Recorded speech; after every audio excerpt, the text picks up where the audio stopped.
সীতানাথ কেন নাম দিয়েছিল জানো মা? যেদিন আমার রামচন্দ্র 14 বছর বনবাস,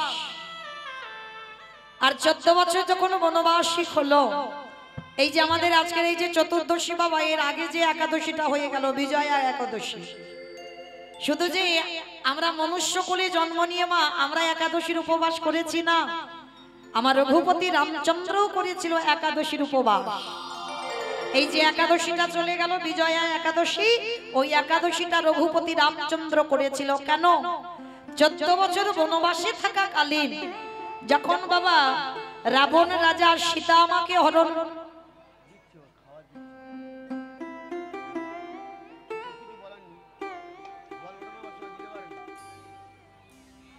এখন দিতে হচ্ছে,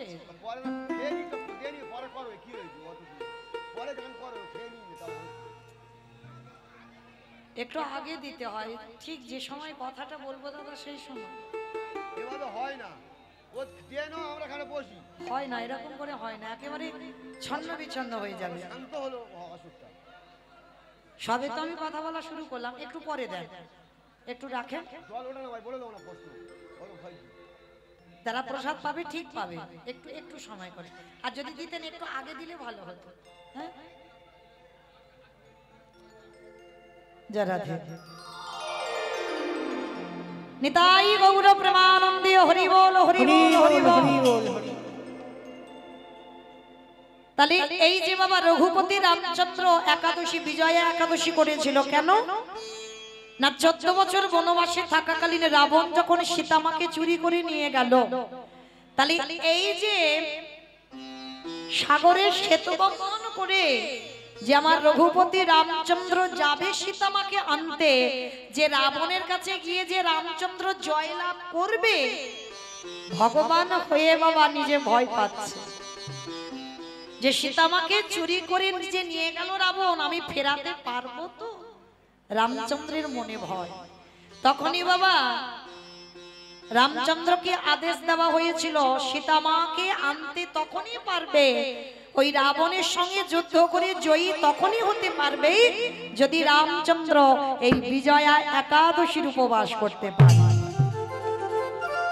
আর একাদশীটা এমনি এমনি করেনি বাবা। কি হয়েছে? হরি বল। এই একাদশীর উপবাসটা কিভাবে করেছিল দেখো রঘুপতি রামচন্দ্র।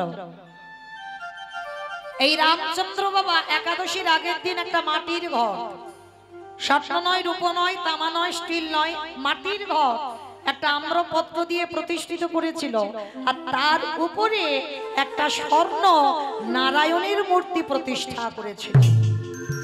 আর ওই নারায়ণের মূর্তি প্রতিষ্ঠা করে সারা রাত জাগরণ করে রঘুপতি রামচন্দ্র করেছিল বাবা একাদশীর উপবাস।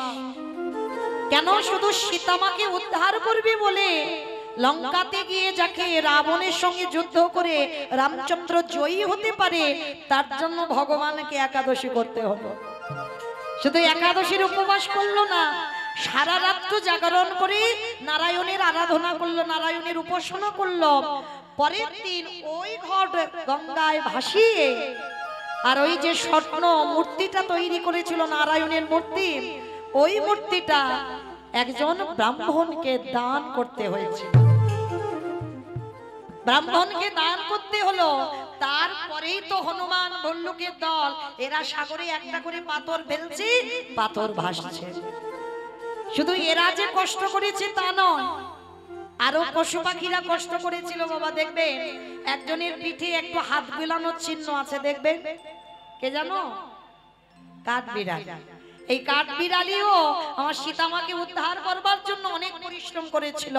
একটা ক্ষুদ্র প্রাণ, মানে কাঠবিড়ালি আমরা যারা দেখেছি কতটুকু প্রাণ বলে, তো যখন দেখছে রামচন্দ্র সীতা হারিয়ে খাচ্ছে, তখন বসে বসে কাঠবিড়ালি ভাবলো যে আমাদের ক্ষুদ্র প্রাণ, আমরা কি সীতামাকে উদ্ধারের জন্য কোনো কর্ম করতে পারবো না? তখনই ওই কাঠবিড়ালি কি করছে জানো?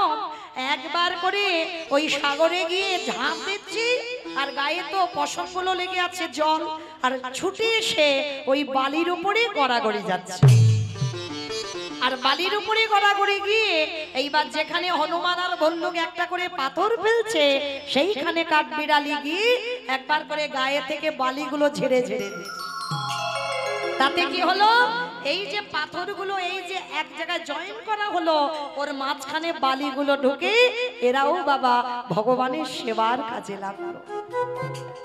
ভালো করে অনুভব করে দেখেন বাবা, আমরা মনুষ্য করে জন্ম নিলাম, আমাদের দুটো হাত দিয়েছে ভজন করবার জন্য, ভগবানের কর্ম করবার জন্য, আমাদের দুটো চরণ দিয়েছে যাতে ভগবানের তীর্থে যেতে পারি, কিন্তু আমরা পেয়েও বাবা হেলাই হারিয়ে দিচ্ছি, ভগবানের কর্ম করতে পারছি না। আর এদের ক্ষুদ্র প্রাণ, এরা ভগবানের জন্য পাগল কর্ম করবার জন্য।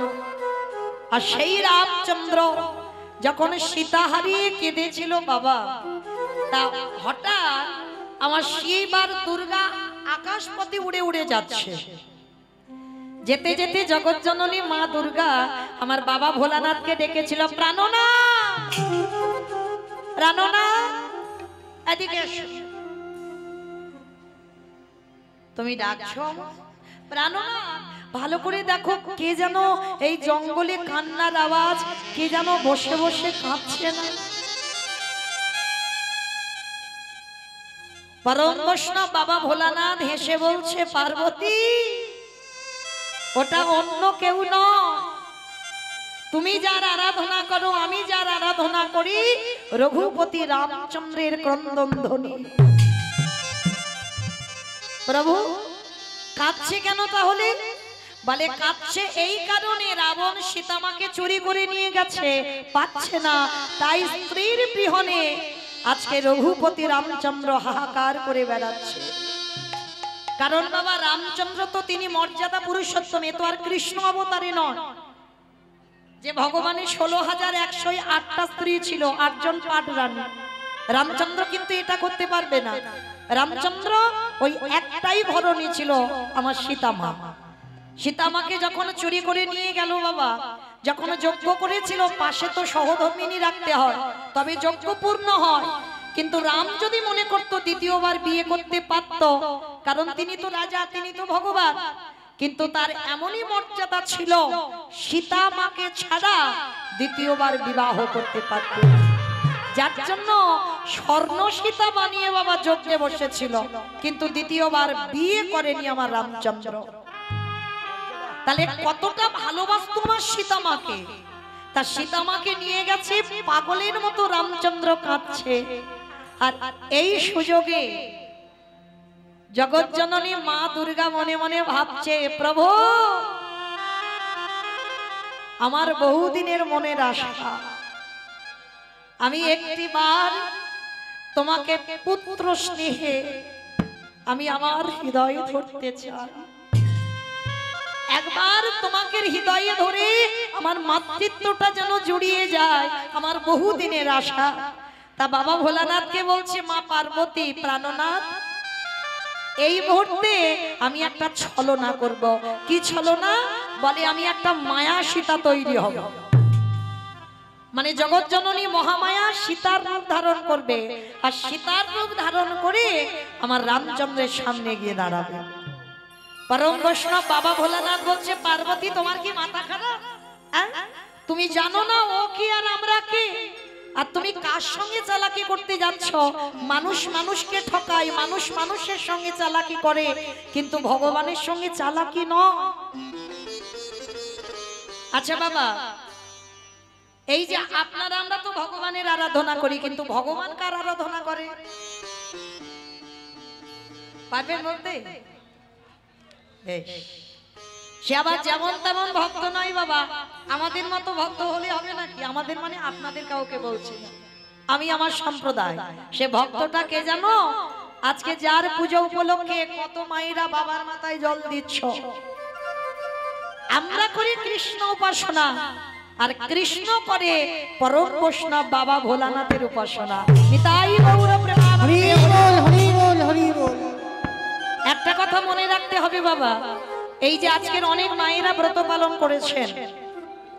আচ্ছা মা, একটা কথা বলো তো, কেন ব্রত পালন করেছেন আজকে? কিসের জন্য? স্বামীর অমঙ্গলের জন্য। স্বামীর অমঙ্গলের জন্য নাকি? স্বামীর মঙ্গলের জন্য। আচ্ছা, এদিকে আমার কোন দাদা ভাই কি ব্রত করেছেন? একবার হাতটা তোলেন দেখি। যেমন আমাদের উপবাস কালকে, আমাদের বৈষ্ণব মতে আমাদের কালকে কালকে করবেন। আচ্ছা, কতজন করবেন একবার হাতটা তোলেন তো দেখি। বেশ, তাহলে এইবার একটু আমি বলি। তাহলে আমার মায়েরা অনেকে বলে বাবা, দেখবেন অল্প বয়সের মেয়েরা ব্রত পালন করে কেন? বলে আমরা যারা এসটি মানুষ তারা করি স্বামীর মঙ্গলের জন্য, আর যাদের বিয়ে থা হয়নি তারা কিসের জন্য করছে? ভালো স্বামী পাবে ওই জন্য। তাহলে এইবার আমার এই যে বাবা ঠাকুর দাদা ভাইরা যারা উপবাস করব আমরা কালকে, তাহলে আমরা আমার দাদা ভাইরা কিসের জন্য করবে? বউয়ের মঙ্গলের জন্য। বউয়ের মঙ্গলের জন্য। হরি বল। সব ভুল কথা। স্বামীর মঙ্গল তো করেছিল বাবা সেই দক্ষ রাজার 27টা মেয়ে, চাঁদের 27টা স্ত্রী। সেই যে দেবগুরু বৃহস্পতি অভিশাপ দিয়েছিল চাঁদের ক্ষয় রোগ হবে, আর যখনই ক্ষয় রোগ হয়েছে বাবা একেবারে মাংসগুলো গলে পচে নষ্ট হয়ে যাচ্ছে, এক পালা বাকি ছিল।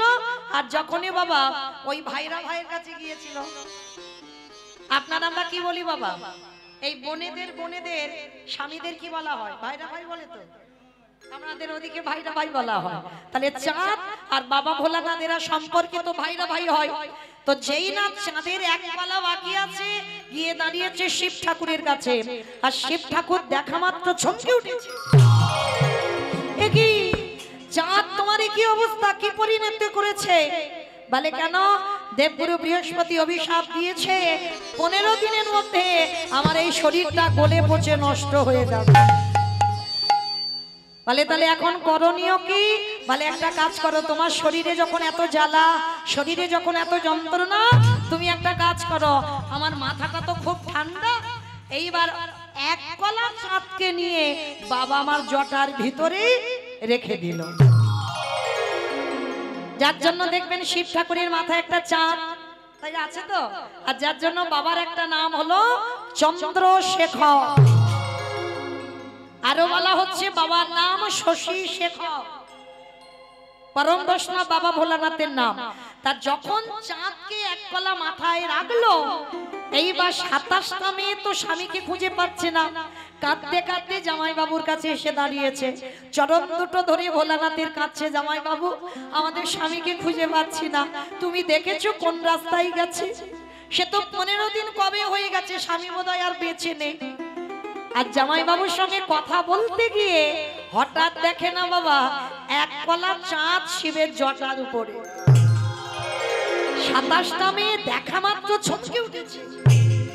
জামাই বাবু তুমি আমাদের এত ভালোবাসো, আমাদের স্বামীকে তুমি মাথায় রেখেছো, দাও এবার নামিয়ে দাও। পরম বৈষ্ণব বাবা ভোলানাথ বলছে, দেখো শালি, তুমি যদি আমার এই প্রাণটা নিতে চাও আমি এক্ষুনি দিয়ে দেব, তোমরা যদি 27 জন আমার কৈলাসটাকে চাও আমি এক্ষুনি দিয়ে দেব, কিন্তু চাঁদ তো আমি দিতে পারবো না, কারণ চাঁদ যদি আমি মাথা থেকে নামাই তোমাদের চাঁদের হরিবোল হয়ে যাবে, কারণ বাঁচবে না, আমার মাথায় আছে বলে বেঁচে আছে। জামাই বাবু তাহলে কি হবে তুমি বলে দাও। বৈকুণ্ঠপতি নারায়ণ এসে বলল, দাঁড়াও দাঁড়াও দাঁড়াও, কান্নাকাটি বাঁধিয়ে দিও না, তোমাদের স্বামীকে 15 দিনের মধ্যে আবার একটু একটু করে ফিরিয়ে দেব। কি করতে হবে? তোমরা এই 27টা মেয়ে চলে যাও প্রভাস তীর্থে, দ্বিতীয় দিন যাবে, তৃতীয় দিন জলটা তুলবে, আর চতুর্থদশী যেটা আজকে তিথি, এই চতুর্দশীর দিন এসে তোমরা সবাই 27 জন মিলে জামাই বাবুর মাথায় ঢেলে দাও। আর যখন তোমরা জামাই বাবুর মাথায় ঢেলে দেবে, দেখবে চাঁদ 1 কলা 2 কলা 3 কলা হতে হতে 15 দিনের মধ্যে পরিপূর্ণ হবে। কিন্তু চাঁদকে শিব নামাতে পারবে না, কারণ চাঁদকে যদি নামায় তাহলে চাঁদ আর বাঁচবে না। তাহলে মায়েরা কি বুঝলাম? 27টা চাঁদের বউ স্বামীর প্রাণ ফেরাবার জন্য আজকে তিথি, আজকের উপবাস করে বাবার মাথায় জল ঢেলেছিল। কিন্তু মায়েরা আমাদের স্বামীদের কি ওই ক্ষয় টয় রোগ হয়েছে নাকি? হয়নি তো, তাহলে কি জন্য করেছি এইটা তো জানতে হবে। আমরা হিন্দু ধর্মের মানুষ, আমরা সনাতন ধর্মের মানুষ, শুধু কয়েকজন নয়, প্রত্যেকের কর্তব্য এই শিব চতুর্দশী ব্রত উপবাস করা। কেন? একটা কথা বলে যাই বাবা, সরাসরি ভগবানের কৃপা অত সোজা নয়। কারণ আমরা সেই সৌভাগ্য অর্জন করিনি যে আমরা সরাসরি ভগবানের কৃপা পেয়ে যাব। ভগবানের কৃপা পেতে গেলে ভগবান বারবার বলছে, আমি সবথেকে যাকে ভালোবাসি আগে তার চরণ আশ্রয় করো। এই যে আমার বাবা ঠাকুররা বললেন, ভগবান যার চরণ আশ্রয় করে আছে তিনি তো ভক্ত। আর পৃথিবীর মাটিতে, ত্রিলোকের মাটিতে সবথেকে বড় বৈষ্ণব যদি হয় একজন, তিনি হলেন বাবা ভোলানাথ। আর যদি বাবা, তার নাম তো আশুতোষ, একটা বেলপাতার বাতাসা, একটু দুধ গঙ্গা জল মাথায় ঢেলে দাও, দিলেই বাবা তিনি সন্তুষ্ট হয়ে যাবে। আর একবারে যদি বৈষ্ণবের কৃপা কেউ পেয়ে যায়, তার অচিরে কৃষ্ণ কৃপা হবে হবে হবে। নিতাই গৌর প্রেমানন্দে। হরি বল হরি বল। তো বাবা, যারা আজকে শৈব তারা তো করেছেন, তো আমাদের বৈষ্ণব মতে কালকে যারা করবেন তাদের চরণে আমার মতো অধম কীর্তনিয়া কোটি কোটি ধন্যবাদ প্রণাম। কারণ কৃষ্ণ কৃপা পেতে গেলে আমাদের পরম বৈষ্ণবের চরণ আশ্রয় করতে হবে, আর ওই চরণ ভজলেই পেয়ে যাব গোবিন্দ চরণ। তাহলে মায়েরা, সোজা কথা একটা বলে দিলাম, শিব চতুর্দশী ব্রত পালন করার একটাই কারণ, কৃষ্ণ প্রেম ভক্তি লাভ করার জন্য। জড় জগতে কোনো স্বামী নয়, কোনো স্ত্রীর মঙ্গল নয়, একটাই জন্য শিব চতুর্দশী ব্রত কর্ম, যাতে আমাদের কৃষ্ণ প্রেম ভক্তি লাভ হয়। আর যারা ব্রত করেছেন ওই একটাই জিনিস চাইবেন বাবার কাছে, যে প্রভু আমি যেন কৃপা করে কৃষ্ণ চরণ আশ্রয় করতে পারি। তাহলে সেই বাবা ভোলানাথ পার্বতীকে বলছে, পার্বতী তোমার কি মাথা খারাপ? হ্যাঁ, তুমি এটা কি করছো? তুমি সীতার ধরে যাবে ভগবানের সামনে, আর ভগবান চিনতে পারবে না? জগৎ জননী মা দুর্গা বলছে, অসম্ভব। আমি যদি একবার গিয়ে দাঁড়াই, আমার রামচন্দ্র চিনতে পারবে না। আর আমি প্রভু মনে করি একবার রামচন্দ্রকে হৃদয় ধরব, আর তাতে কি হবে? আমার মাতৃত্বটা, আশাটা পূর্ণ হয়ে যাবে। কোন কুবাসনা কুকামনা নিয়ে নয় বাবা। বাবা ভোলানাথ বারণ করছে, কিন্তু মা জগৎ জননী শুনছে না।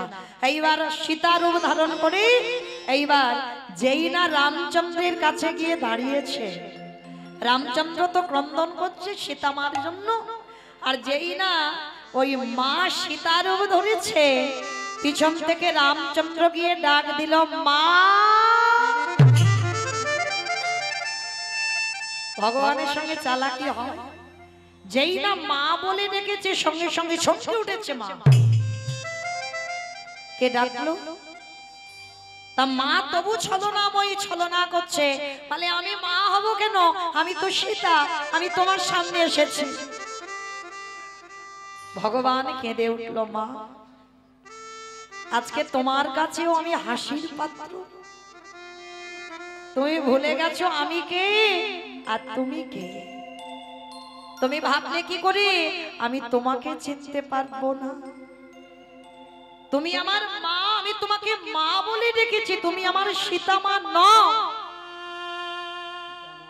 এইবার যেই না মা বুঝতে পেরেছে নিজ রূপটা ধারণ করেছে, মা তুমি এই রূপটা ধরলে কেন?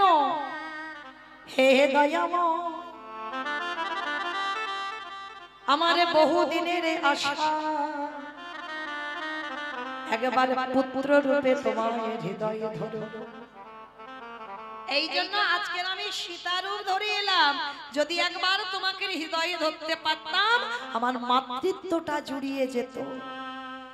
তখনই আমার রামচন্দ্র বলেছিল, মা আমি কথা দিলাম তোমার পুত্র রূপে আমি যাব। এই দেখে নয় এ যুগে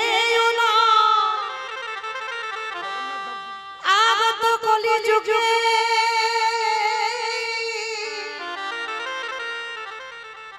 ওই ভোলানাথ হবে সীতা। আরে মা সেই দিন তোমার নাম হবে সীতা। কলিযুগে ওই অদ্বৈত আচার্যের ঘরণী হবে, তোমার নাম হবে সীতা। আর ওই সীতা নাম অনুসারে পরম বৈষ্ণব ভোলানাথের কলিযুগে নাম হবে সীতা নাম।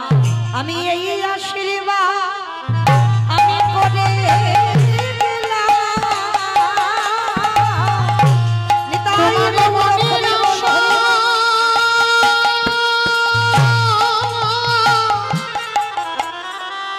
আমি পুরাইব, আমি এই আশীর্বাদ করি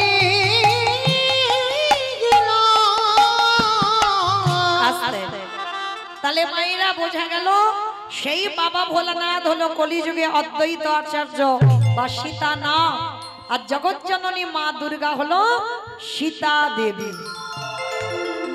কারণ সীতারূপ ধরেছিল বলে কলিযুগে মার আশাটা পূর্ণ করে দিল। তাহলে সেই অদ্বৈত আচার্য 12 বছর তুলসী ভাসিয়েছিল বাবা কৃষ্ণকে কলিযুগে ডাকবার জন্য। কিন্তু কৃষ্ণ যে আসবে, কিন্তু কত নম্বর গর্ভে আসবে বাবা সচিমার এইটা তো জানে না। যার জন্য পরপর সচিমার কোলে বাবা প্রথম 8টা কন্যা সন্তান হয়েছিল। আর যখনই 8টা কন্যা সন্তান হলো, কোনোটা 1 দিনের বাচ্চা, কোনোটা 5 দিনের, কোনোটা 10 দিনের, একটা একটা করে প্রণাম করে আর সচিমার কোলে বসে মারা যায়। নবম গর্ভে বিশ্বরূপ এলো, তাকেও প্রণাম করলো। 16 বছর বয়সে মাকে কাঁদিয়ে চলে গেল। এইবার 10ম গর্ভে নিমাই। আমাইরা এই জায়গাটা এবার একটু আস্বাদন করবেন। নিমাই যখন এলো না, সচিমার মনে ভয়, ওই অদ্বৈত যদি একবার আমার নিমাইকে প্রণাম করে, আমার নিমাইও থাকবে না। এই ভয়ে ভয়ে সব সময় থাকে, কিছুতে অদ্বৈতকে দেখতে দেয় না। কিন্তু বাবা তা বললে তো হবে না, দেখতে তো দিতেই হবে। কারণ নিমাই মনে মনে বলছে, মা এই গোটা জগতের মঙ্গলের জন্য আমাকে তো যেতেই হবে সন্ন্যাসী হয়ে। শুধুমাত্র আমার একার মঙ্গল নয়, সমাজের মঙ্গলের জন্য আমি সন্ন্যাস নেব। তা এইবার আড়ালে নিমাইকে রেখে, শুধু আড়ালে নয় মা, সচিমা যখন ঘুমাতো না, ওই নিমাইয়ের কোমরে আঁচলটা বেঁধে ঘুমায়, যাতে নিমাই চলে না যায়। অমাইরা আমাদের ছেলে মেয়েরা মাঝে মাঝে দুষ্টুমি করে না, মারা যদি একলা সংসার হয়, ওই দরজায় জানালায় ছেলেকে দড়ি দিয়ে বেঁধে মা সারাদিন কাজ করে। আর নিমাই ছোটবেলায় এত দুষ্ট ছিল, মা যখন ঘুমাতো নিমাই চলে যাবে, ওই জন্য মা দড়িটা বেঁধে সচিমা ঘুমাতো। আজকে নিমাই মনে মনে চিন্তা করছে, মা আজকে তোমায় যেতেই হবে, আজকে তোমাকে ছেড়ে আমায় যেতেই হবে। এইবার মা ঘুমিয়ে আছে, একেবারে অচৈতন্য, অঘরে ঘুমাচ্ছে। আর ঠিক সেই সময় কি করেছে জানো, ওই অদ্বৈত আচার্য সুরধনী গঙ্গার তীরে বসে আছে, আর আমার নিমাই মার কোলের কাছ থেকে গুটি গুটি করে উঠে একেবারে ছুটতে ছুটতে সুরধনী গঙ্গায় গেল। তখন আমার নিমাইয়ের বয়স ছিল বাবা মাত্র 5 বছর। আর 5 বছরের নিমাই সুরধনী গঙ্গার তীরে গিয়ে বাবা হরি নামের খেলা খেলছে। আর অদ্বৈত আচার্য দূর থেকে মনে মনে চিন্তা করছে, এই তো প্রভু, এবার আমি দেখব তোমাকে কে আটকে রাখতে পারে, তোমাকে কে ধরে রাখতে পারে। আজকের আমি যখন তোমায় একলা পেয়েছি, আমি তোমাকে প্রণাম করব করব করব। আর নিমাই যখন হরিনাম করছে, আর পরম বৈষ্ণব অদ্বৈত আচার্য পিছন থেকে গিয়ে একেবারে নিমাইয়ের চরণে মাথাটা দিয়ে ষষ্ঠাঙ্গে প্রণাম, চিৎকার করে বলে উঠল, নিমাই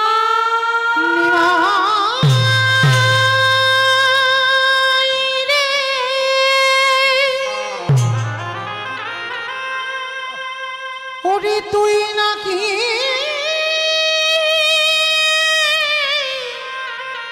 কৃপাময়, হরি বল, হরি বল। একেবারে কৃপা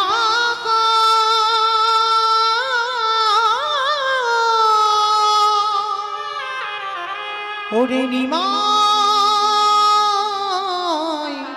রে। যেই না পরম বৈষ্ণবের মাথাটা নিমাইয়ের পায়ে, অদ্বৈত আচার্যের বয়স তখন 57 বছর আর নিমাইয়ের বয়স 5 বছর। 5 বছরের নিমাইয়ের পায়ে যেই না অদ্বৈত বৈষ্ণবের মাথা, নিমাই কি করেছে জানো? ওই ছোট্ট ছেলে নিমাই একেবারে পাটা তুলে অদ্বৈত আচার্যের মাথার উপরে তুলে।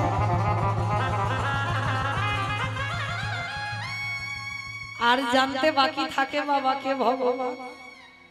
8টা মেয়েকে প্রণাম করলো, মার কোলে বসে মরে গেল। বড় ছেলেটাকে প্রণাম করলো, 16 বছর বয়সে চলে গেল। আর ছোট ছেলেটাকে প্রণাম করতে ওইটুকু বাচ্চা পাটা তুলে আমার মাথার উপরে তুলে দিল। তাহলে এ তো অন্য কেউ নয়, কারণ আমি এমন একজন ব্যক্তি, ছোটবেলায় এই অদ্বৈত আচার্য নবদ্বীপে বাবা এক জগৎজননী মায়ের মন্দির ছিল, আর মায়ের হাত ধরে ছোটবেলায় কমলাক্ষ গিয়েছিল নবদ্বীপে। আর নবদ্বীপে যখন গেল না, নাভা দেবী বারবার বলছে কমলাক্ষ একবার মাকে প্রণাম কর, মানে কালী মন্দির। কমলাক্ষকে বলছে একবার মাকে প্রণাম কর। কমলাক্ষ বলছে ও মা, আমি প্রণাম করতে পারবো না, কারণ আমি যদি প্রণাম করি তাহলে এক্ষুনি মূর্তিটা ত্রিখণ্ডিত হয়ে যাবে। এইটুকু বয়সে তুই মনে করিস কি খুব বড় ভক্ত হয়ে গেছিস? তুই মূর্তিকে প্রণাম করলে মূর্তি ভেঙে যাবে। হ্যাঁ মা, আমি সত্যি কিন্তু বলছি, আমি যদি প্রণাম করি মূর্তি থাকবে না, এক্ষুনি ভেঙে যাবে। আমাকে এরা কি কেউ জানে যে কাকে গর্ভে ধরেছে? যদি জানতো তাহলে কি এই কথা বলতে পারতো? জানে না বলেই তো আজকের এই কথাটা বলবো। নাভা দেবী বলছে কমলাক্ষকে প্রণাম কর তুই। জোর করছে ছেলেকে, ছেলে বলছে ঠিক আছে, তবে মূর্তি যদি ভেঙে যায় তুমি কিন্তু আমায় বকবে না মা। বললাম তো বকবো না, প্রণাম কর। আর যেই না বাবা কমলাক্ষ সবে মাত্র এখনো দেয়নি মাথাটা, সবে মাথাটা নিয়ে আমার ওই কালী মূর্তি ছিল, সবে মূর্তির চরণে প্রণাম করতে যাবে, একেবারে মূর্তিটা মাঝখান থেকে দ্বিখণ্ডিত হয়ে। বাবা পারে কোনোদিন প্রণাম দিতে? কারণ ইনি তো পরম বৈষ্ণব বাবা ভোলা না। তাহলে কি করে পারবে তার পরম স্বামী প্রাণনাথের প্রণামটা নিতে? তাহলে কতটা শক্তি ছিল এই অদ্বৈত আচার্যের। পাথরের মূর্তি ভেঙে গেল, আর এই অদ্বৈতের প্রণামে সচিমার কোলে 8টা মেয়ে মরে গেল, বড় ছেলে চলে গেল। ছোট ছেলে নিমাইকে প্রণাম করলো, নিমাই পাটা অদ্বৈত আচার্যের মাথায় তুলে দিল। তাহলে বলো তো বাবা, জানতে বাকি থাকিয়ে কি? চরণটা জড়িয়ে ধরেছে আর ছাড়ছে না, চোখের জল দিয়ে নিমায়ের চরণ দুটো ভাসাচ্ছে। নিমাই রে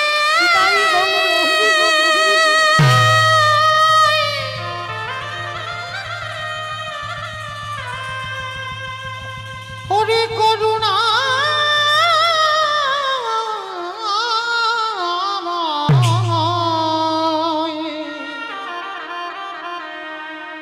আমায় একেবার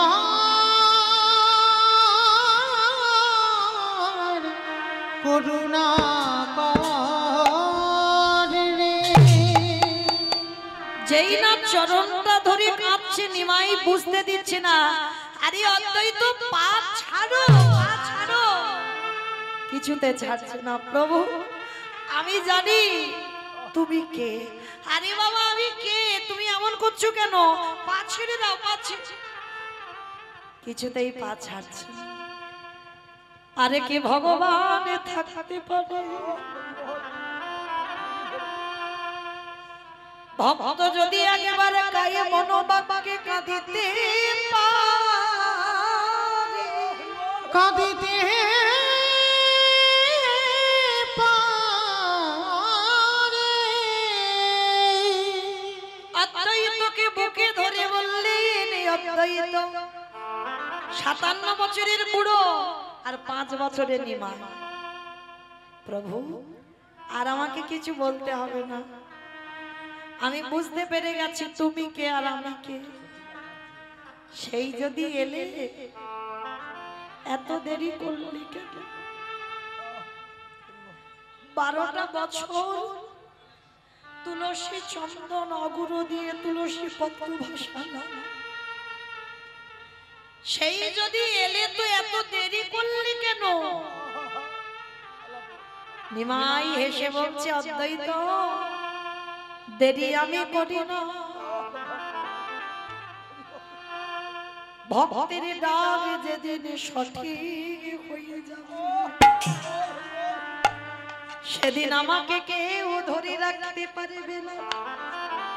আমি তো সবারে দরজারে ধারে দাঁড়াগে দাঁড়াইয়ে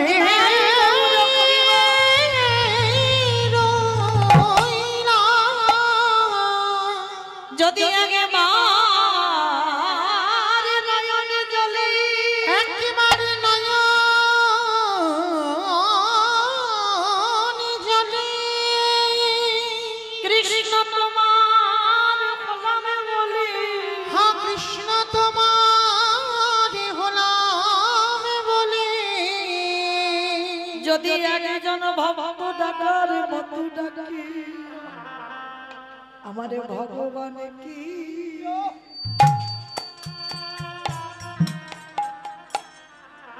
বল রহিতে হে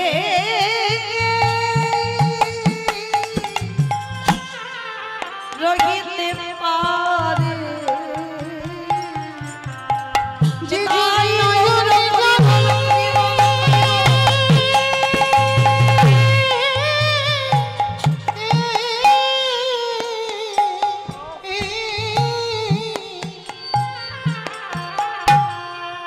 যে জনে নয়ন জানে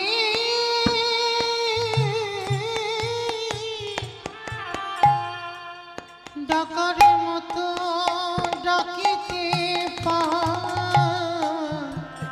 পাহাড়ে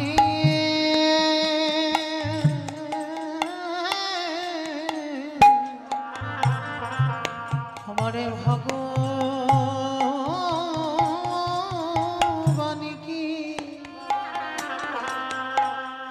ভগবান কি রহিতে পারে। আমারে ভগবান বললেন, ভক্ত আমি মন্দিরে থাকি না, আমি কোনোদিন তীর্থে থাকি না, আমি তীর্থে থাকি না, আমি থাকি ভক্তের হৃদয়ে মাঝে। যদি একজন ভক্ত কাঁদা প্রাণে কৃষ্ণ বলে কাঁদে, আমি তৎক্ষণাৎ তার হৃদয়ে মন্দিরে আমি প্রবেশ করি। যে জনে নয়ন জানে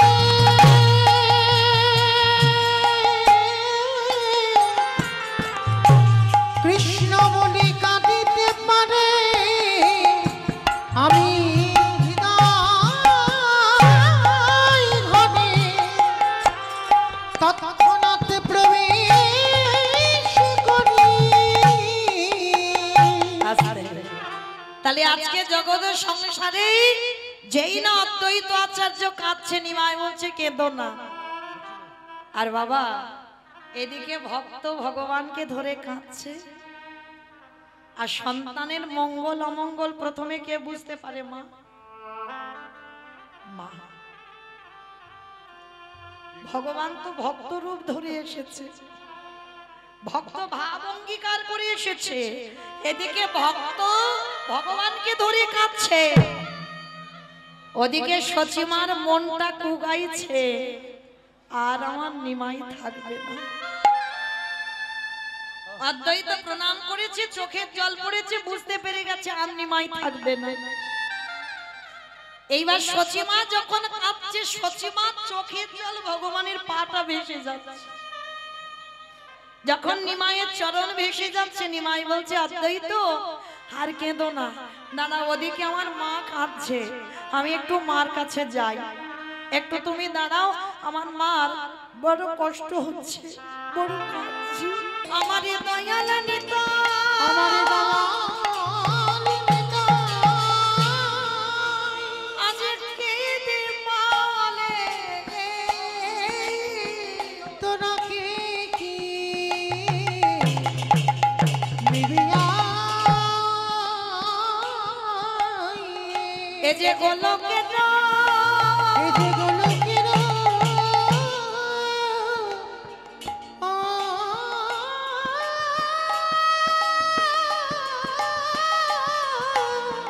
ওই নয়া মোল্লা তোরা কে কি নিবিয়া দয়াল নিতাই দারে দারে আজ বিলাইছে, জানি জানি রাম বিলাইছে জীবের হাতে ধরে ওই না পায়ে পড়ে,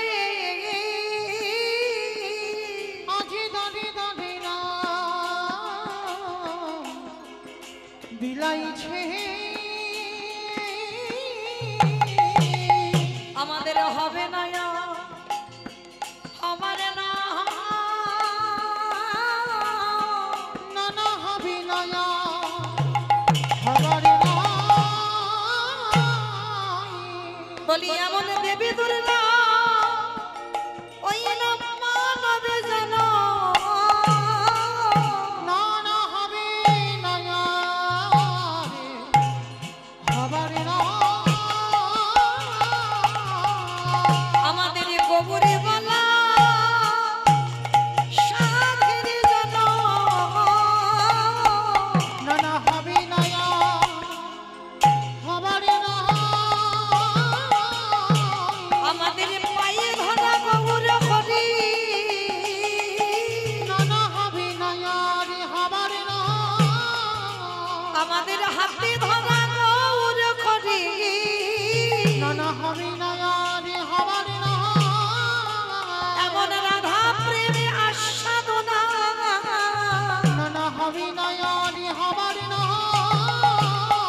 এ যে প্রকৃত এই প্রকৃতি, প্রকৃতই প্রকৃতি বলি রাধা কৃষ্ণ একাকৃতি, এই যে প্রকৃতই প্রকৃতি বলি রাধা কৃষ্ণ একাকৃতি, এই যে প্রকৃতই প্রকৃতি তাই তো গৌর হয়ে এসেছে, গৌর হয়ে এসেছে তাই তো গৌর হয়ে তাই এসেছে, তো গৌর হয়ে এসেছে আজ দুহুতন মিলিত হয়ে, গৌর হয়ে এসেছে আজ দুহুতন মিলিত হয়ে, গৌর হয়ে এসেছে একবারে ধনী দাও ধনী একবার দাও, ধনী দাও আজ ধনী দাও ধনী ধনী দাও, দাও ধনী দাও বলি ধনী দিলে ধনী তোমরা পাবে, ধনী দাও ধনী দাও তোমরা ধনী দিলে ধন্য পাবে, ধনী দাও ধনী দাও তোমাদের ধনী দিলে ধন্য পাবে, ধনী দাও ধনী দাও হরি হরি হরি বলে ধনী দাও হরি হরি তাই গৌর হরি বল হরি বল হরি বল, ধনী দাও ধনী দাও ধনী দাও ধনী দাও আহায় অভিমান শূন্য নিতাই হরি বল হরি বল, নগর নগর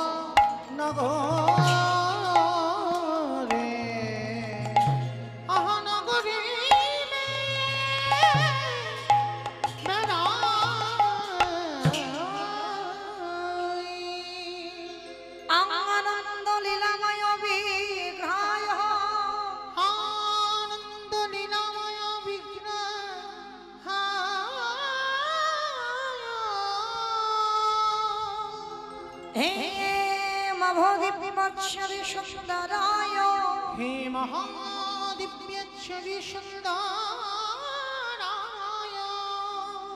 তস্মৈ মহাপ্রেম রস প্রদায় রসপ্রদায়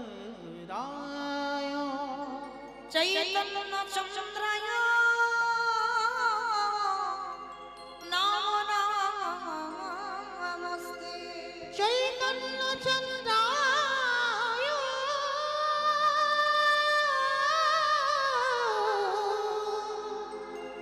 নমো নমস্তে। এই জীবের নিস্তার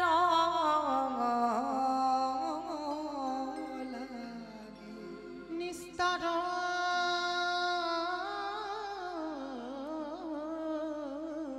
লাগি আমাদের নন্দ সুত হরি নন্দ সুত হরি এই ভুবনে প্রকাশ হইল এই ভুবনে প্রকাশ হইল আমাদের গুরুর ধরি আমাদের গুরু রূপ ধরে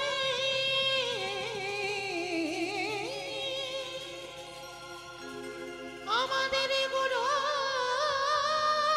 রূপ ধরে আমাদের গুরু রূপ ধরি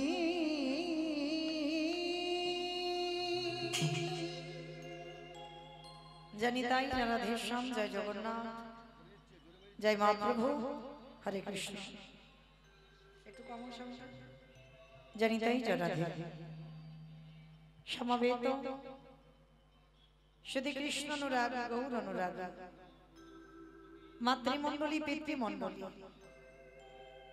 আহুত নহুত ভাগত এই গ্রামবাসী বৃন্দ যারা আমার রাধা গোবিন্দে যারা আমার গৌর নিতাই রাতুল চরণ আশ্রয় গ্রহণ করেছেন তাহাদের সবাকার চরণে রইল আমার কোটি কোটি ধন্যবাদ।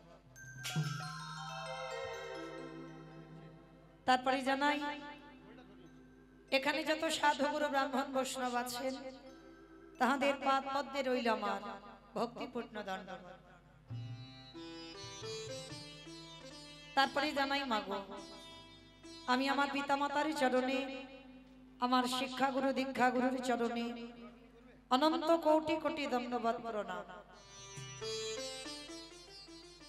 তারপরে যাদের কথা না বললে বাবা সব থেকে বড় ভুল হবে, সব থেকে বড় অপরাধ হবে, যে দাদা ভাই যে বাবা ঠাকুর যে ভাইদের ঐক্লান্তিক প্রচেষ্টায় যাদের উদ্যোগে এই যে মহতি নাম যজ্ঞানুষ্ঠান আজকের আমাদের দিনটা বড় ধন্যাতি ধন্য দিন, যে দিনে আজকের আমার কমিটি দাদা ভাইরা বাবা ঠাকুর যাদের উদ্যোগে আজকের কীর্তন, আমার মতো কীর্তন জগতের সব থেকে কনিষ্ঠতম কীর্তনিয়া মৌমিতা ঘোষ আমার সম্প্রদায়ের তরফ থেকে তাদের চরণে সর্বাগ্যে জানালাম কোটি কোটি ধন্যবাদ প্রণাম।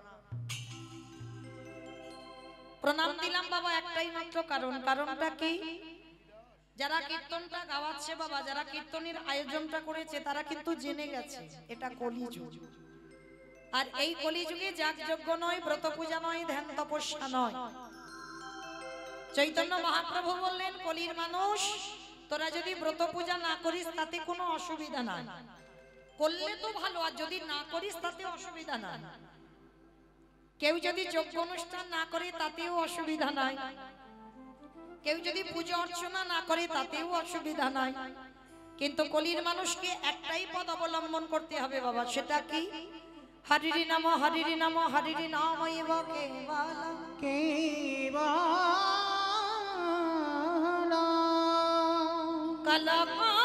কলকাস্তে নাস্তে নাস্তে গতির গতিরা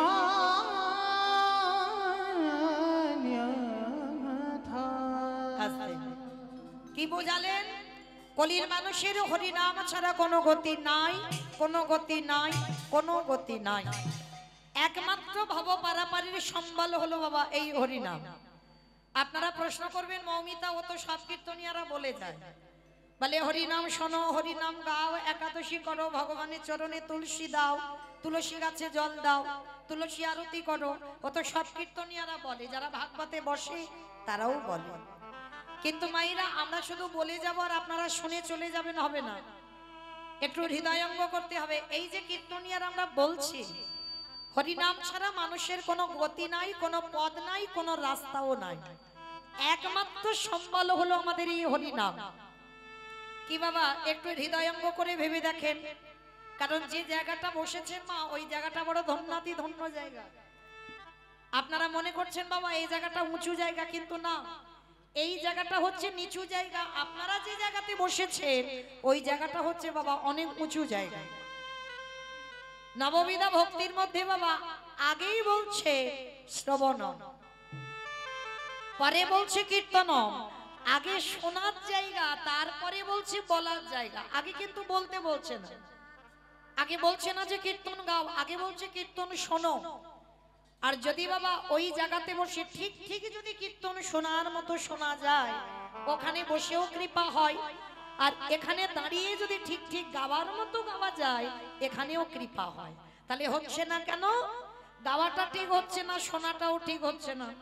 যদি ঠিকঠাক চলতো বাবা তাহলে তো কৃপা অবশ্যই হতো। কিন্তু যে জায়গাটা বসেছেন বাবা একটু হৃদয়ঙ্গ করতে হবে, অনুভব। প্রথমেই বলিনি বাবা, কীর্তন হচ্ছে একটা নারকেলের মতো জিনিস। আমাইরা নারকেল দেখেছো? বাইরে একটা খসা আছে, খসাটা ছাড়াবে বাবা, ও বাইরের থেকে আরো শক্ত জিনিস ভিতরে গেলে পাবে, সেইটাকে ভেদ করবে। তারপরে বাবা যদি ওই শ্বাসটাকে ছাড়াতে পারো, তারপরে তুমি নারকেলের স্বাদটা পাবে। তাহলে কীর্তন বিষয়টা হচ্ছে এমন।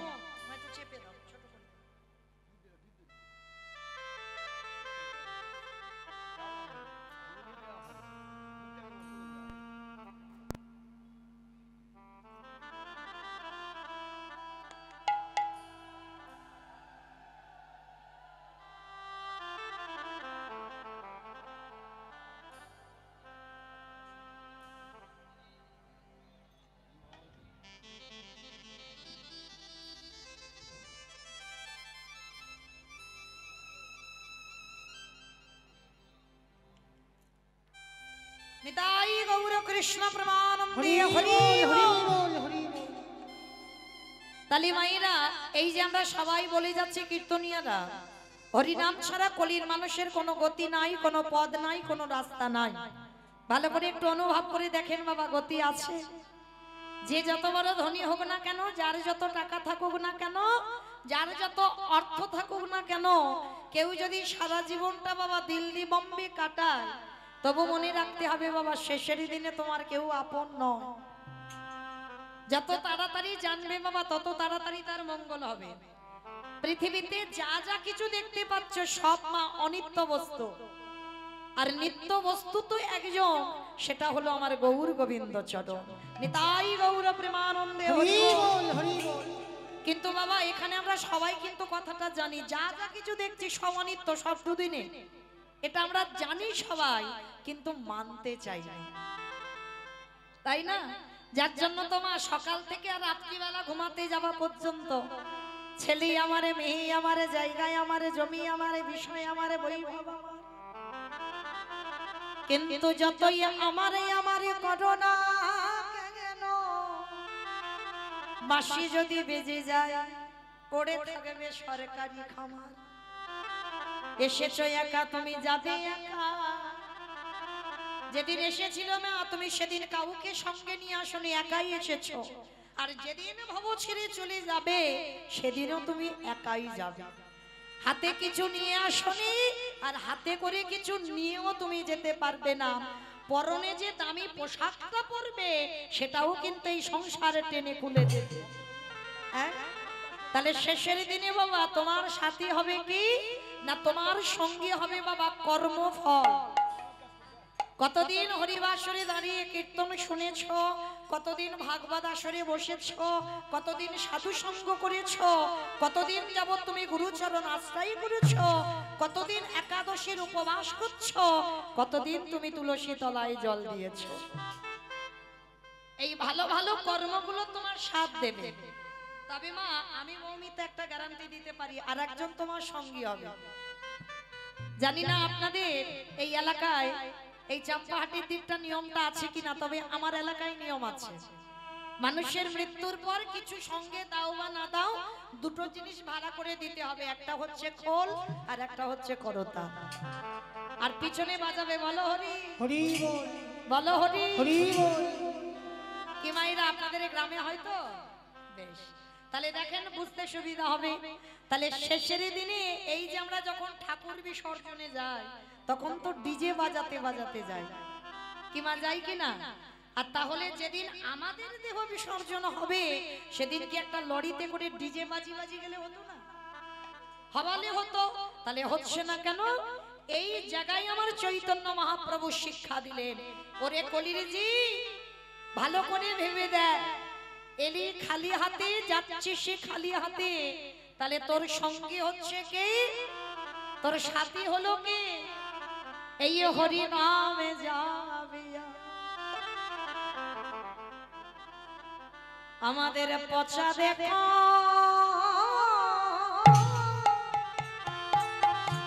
দেহ যা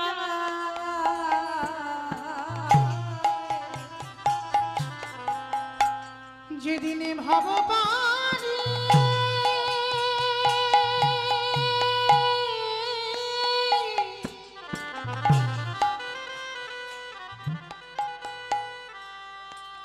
যেদিনে ভাব পারি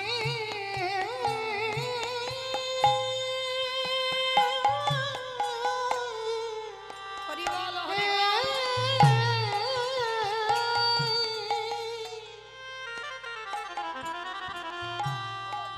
যেদিনে ভাব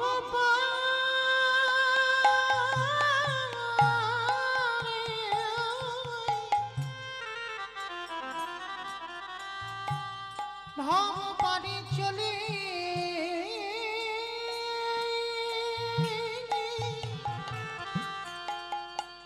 চলে যা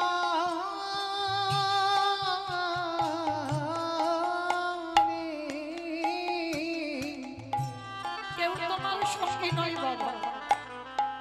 ওগো সেই রে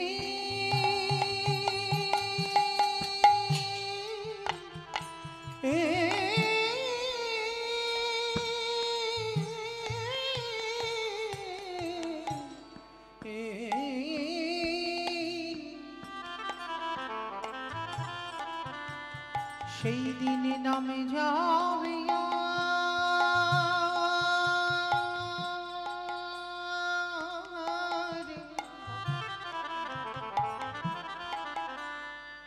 আর এই পচা দেহ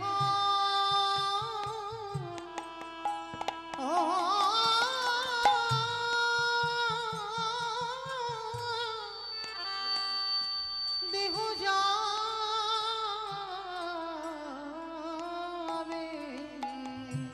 ও ভাই তোমার সেদিন সঙ্গের সাথী সাথী কেহ থাকবে না। যেদিনে খাঁচা ছেড়ে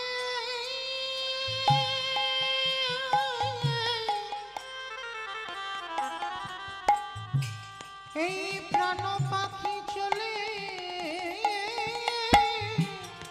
যাবে। ও ভাই যতই করো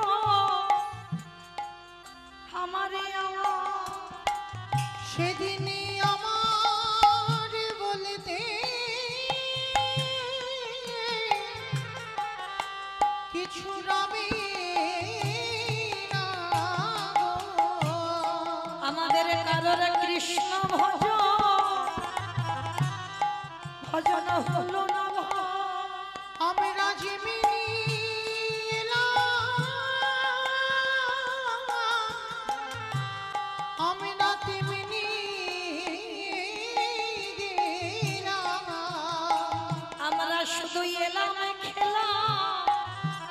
ভব ছেড়ে চলে গেল বলি আমার বলতে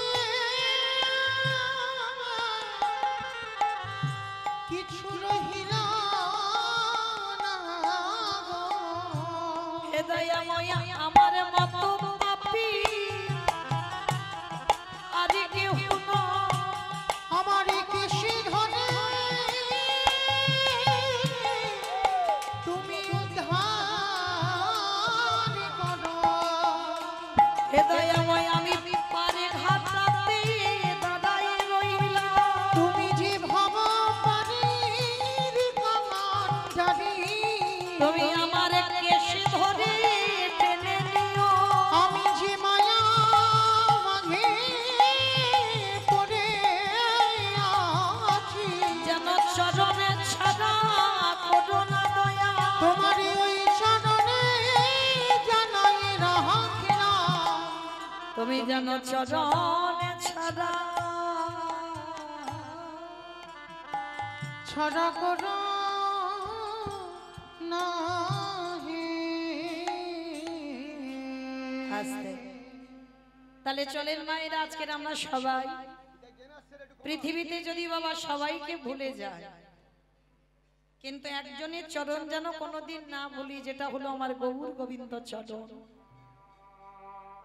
কারণ আমরা সবাই বলে এসেছিলাম বাবা কৃষ্ণ ভজিবার তরে সংসারে আয়ন মিছে মায়ায় বদ্ধ হয়ে বৃক্ষ সম হইন। বললাম কৃষ্ণ দাস হয়ে গেলাম আমরা মায়ার দাস। কিন্তু সবার কাছে নিবেদন মা পৃথিবীতে যদি সবাইকে ভুলে যাও অসুবিধা না, কিন্তু আমার ওই ছেলেটা একটু ভালোবাসার কাঙাল, একটু প্রেমের কাঙাল। কোনদিন ভগবানকে বলেন, ভক্তকে বলেনি যে আমার শ্বেত পাথরের মন্দির গড়ে দে। কোনদিন ভক্তকে বলেনি আমায় রজনীগন্ধার মালা দিয়ে সাজিয়ে দে। কোনদিন বলেনি বাবা যে আমার দামি দামি ফল মিষ্টি ডালা দিয়ে খেতে দে। কিন্তু ভগবানের লালসা নেই বলা ভুল মা, একটা লালসা আছে। বলো তো সেটা কি? ওটে কলির জ্ঞানন্ধজি সারাদিনে চলে যায়। কলিযুগে সংসার ধর্ম বড় ধর্ম বাবা, সংসার করতে হবে, সংসার বজায় রেখে তোমার কৃষ্ণ ভজন করতে হবে, তবেই তুমি বড় ভক্ত হবে। ওরে কলির জ্ঞানন্ধজি তোদের কাছে আমার নিবেদন রইল, সারাদিনে চলে যা। সারাদিনের মধ্যে একটুখানি আমার চরণে বসে, 24টা ঘন্টার মধ্যে একটু শুধু আমার চরণে বসে যদি একজন ভক্ত নয়ন জলে বুকু ভাষায়, যদি একজন ভক্ত বলতে পারি কৃষ্ণ তোমারে খোলামে বলে, আমার ভগবান বলে পৃথিবীর যেখানে থাকি না কেন সেই ভক্তের দুয়ারে এসে আমি দাঁড়াই যাই। আমরা জানি কিন্তু মা সবাই, কিন্তু জেনে বাবা না জানার ভান করি, তাই না? ভগবান যে কি বস্তু সেটা আমার পরম বৈষ্ণব বাবা ভোলা না আর জগৎ জননী মা দুর্গাও বুঝতে পারেনি। ভগবানটা যে কি বস্তু চিনতে পারেনি, যার জন্য বাবা এই কলিযুগে যার ডাকে আমার কৃষ্ণ গৌর হয়ে এলো, তার একটা নাম ছিল অদ্বৈত আচার্য গোসাই। শুধু একটা নাম নয় বাবা, এই অদ্বৈত আচার্যের বহু নাম। অদ্বৈত আচার্যের আরো একটা নাম ছিল সীতানাথ, আরো একটা নাম ছিল মহাপ্রভুর খুব প্রিয় নাম। মহাপ্রভু যে নামটা বলে ডাকতো অদ্বৈত আচার্য গোসাইকে, যে নামটা হচ্ছে বাবা নাড়া বলে ডাকতো। এই নাড়া কেন বলতো জানো? উনি তো 12 বছর তুলসী ভাসিয়ে আমার বৈকুণ্ঠপতি ভগবানের সেই আসনটা নাড়িয়ে দিয়েছে। জগতে লাখো লাখো ভক্ত আছে, কোটি কোটি ভক্ত আছে, কারোর ডাকে আসনটা নড়েনি। এই অদ্বৈত আচার্যের ডাকে আসনটা নড়ে গেল, যার জন্য কলিযুগে ভগবান এসে অদ্বৈত আচার্যকে আদর করে নাড়া বলে ডাকতো। আর জন্ম নেওয়ার পরে নাম হয়েছিল কমলাক্ষ। দীক্ষা নেওয়ার পরে নাম